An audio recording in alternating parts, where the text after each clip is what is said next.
اعوذ باللہ من الشیطان اللعین الرجیم بسم اللہ الرحمن الرحیم وصلی اللہ علی محمد وآل محمد۔ احکام شریعت درس نمبر 5 کے ساتھ مومنین کرام کی خدمت میں حاضر ہوں۔ گزشتہ مسائل میں ہم نے تقلید کے چند مسائل کو مومنین کرام کی خدمت میں بیان کیا تھا۔ اسی سلسلے کو کنٹینیو کرتے ہوئے آگے بڑھتے ہیں اور اس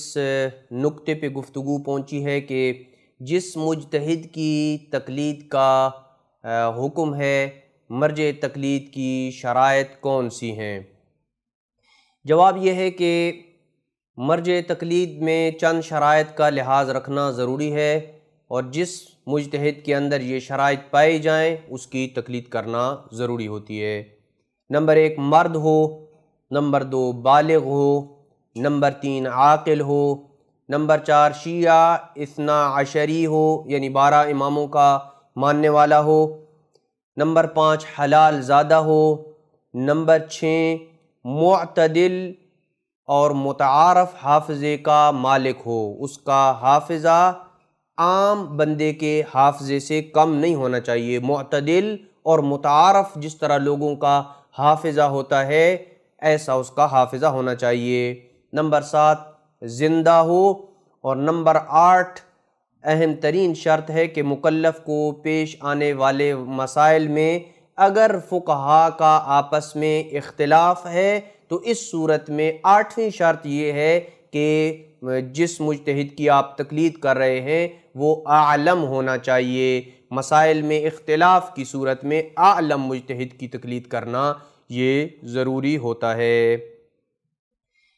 اگلا سوال یہ ہے کہ عادل سے کیا مراد ہے اور کسی کی عدالت کیسے ثابت کی جاتی ہے؟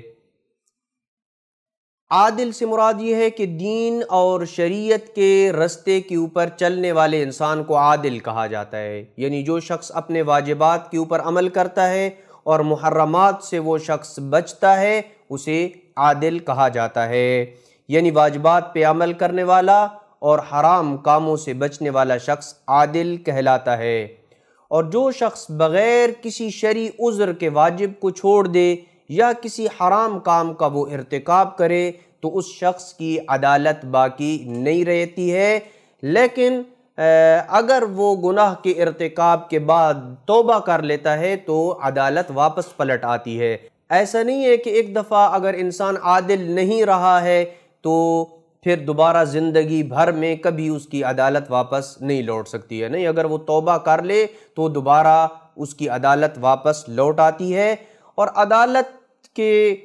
ضائع ہونے اور ختم ہو جانے میں فرق نہیں ہے کہ جو گناہ وہ انجام دے رہا ہے وہ گناہ صغیرہ ہو یا گناہ کبیرہ ہو، ہر دو قسم کے گناہ صغیرہ اور کبیرہ وہ عدالت کو ضائع کر دیتے ہیں۔ اور یہی عدالت کو جو معنی ہم نے بیان کیا ہے کہ واجبات پہ عمل کرنا اور حرام سے اجتناب کرنا، فقہ کے تمام ابواب میں عدالت کا یہی معنی ہے۔ اب سوال یہ پیدا ہوتا ہے کہ کسی شخص کی عدالت کیسے ثابت ہوگی؟ تو 3 طریقے ہم بیان کر رہے ہیں جس سے کسی انسان کی عدالت کو آپ ثابت کر سکتے ہیں۔ نمبر 1، انسان کو اس شخص کی عدالت کا بذات خود یہ یقین ہو جائے کہ وہ عادل ہے، یا کسی عقلائی ذرائع سے اور سورسز سے یہ اطمینان حاصل ہو جائے کہ وہ شخص عادل ہے۔ مثال کے طور پہ کسی طریقے سے آپ نے اس کی عدالت کو پرکھا ہے، اس کی جانچ پڑتال کی ہے۔ مثال کے طور پہ ٹیسٹنگ کے طور پہ آپ نے اسے رشوت دی، کیا وہ رشوت لیتا ہے یا نہیں لیتا ہے؟ اگر وہ رشوت سے اجتناب کرتا ہے تو سمجھ جائیں کہ یہ حرام کام کا ارتکاب نہیں کرتا ہے۔ یا اس کے سامنے جان بوجھ کے آپ نے کسی کی غیبت کی، کیا غیبت میں آپ کا وہ ساتھ دے گا یا نہیں دے گا؟ اس قسم کے ذرائع سے آپ کسی کے عادل ہونے کو چیک کر سکتے ہیں۔ تو اس ذرائع سے اگر آپ کو پتہ چل جائے کہ وہ واجبات پہ عمل کرتا ہے اور حرام سے بچتا ہے تو ایسا شخص عادل کہلاتا ہے۔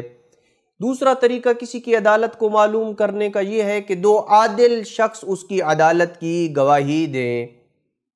تیسرا طریقہ یہ ہے کہ اس کا ظاہر اچھا ہونا چاہیے، اس کی اس کے گفتار اور کردار میں شریعت کے خلاف کوئی کام نہ دیکھا گیا ہو۔ مثلا آپ اس کے دوستوں سے، اس کے پڑوسیوں سے، اس کے قریبی افراد سے اگر اس کے متعلق پوچھیں تو وہ کہیں کہ ہم نے اس شخص سے خلاف شریعت کوئی کام نہیں دیکھا ہے، کبھی ہم نے نہیں دیکھا ہے کہ یہ کسی واجب کو ترک کر رہا ہے یا کسی حرام کام کا اجتناب کر رہا ہے، تو ایسا شخص عادل کہلاتا ہے۔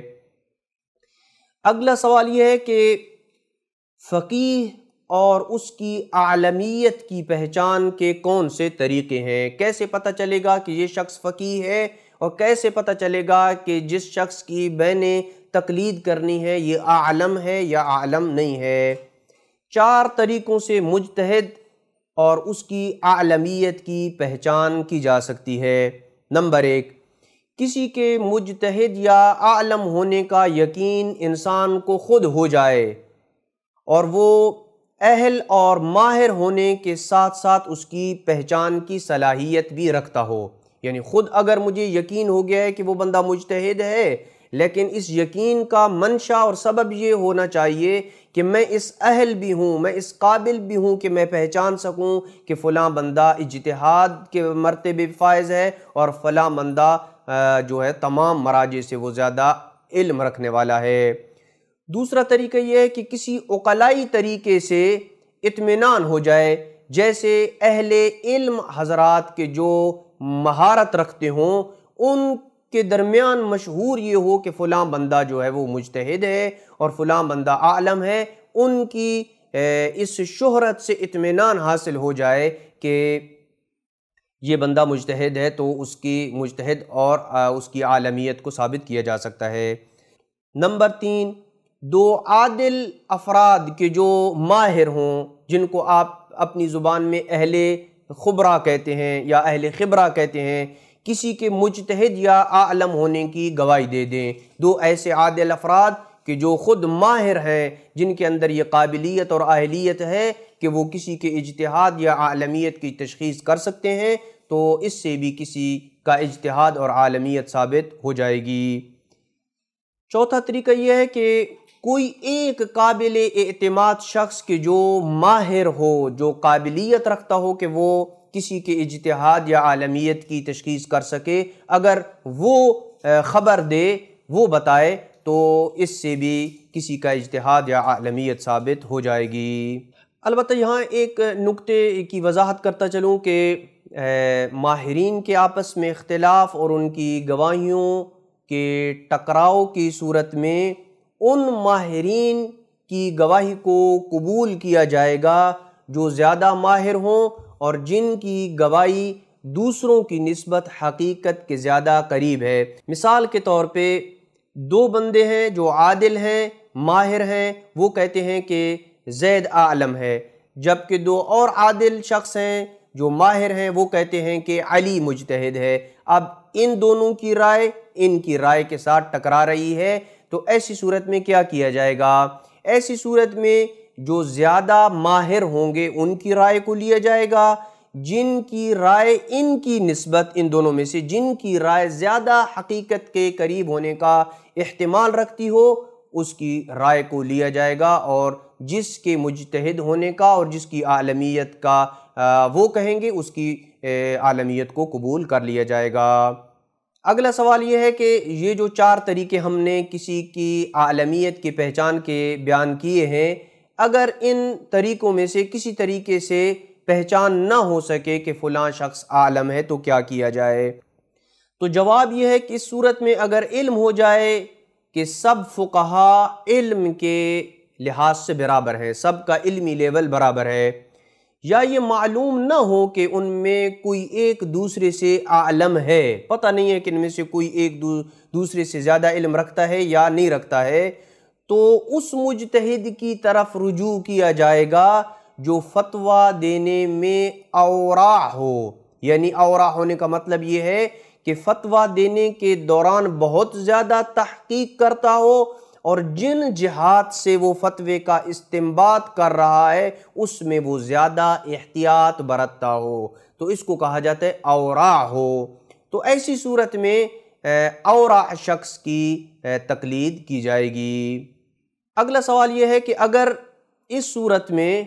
اورع مجتہد کی بھی پہچان نہ ہو سکے کہ کون سا ایسا شخص ہے کہ جو فتویٰ دینے میں زیادہ تحقیق کرتا ہے اور جن جہات سے استنباط کیا جاتا ہے اس میں وہ زیادہ احتیاط برتتا ہے، یہ بھی معلوم نہیں ہو رہا ہے، تو کیا کیا جائے؟ تو جواب یہ ہے کہ ان تمام فقہا میں سے کسی کی بھی وہ تقلید کر سکتا ہے جن کے متعلق وہ جانتا ہے کہ یہ سب برابر ہیں، ان سب کا علمی لیول برابر ہے، وہ ان میں سے کسی کی بھی تقلید کرنا چاہے کر سکتا ہے، یا ان میں سے کسی ایک کا دوسرے سے اعلم ہونے کا علم ہی نہ ہو تو پھر بھی وہ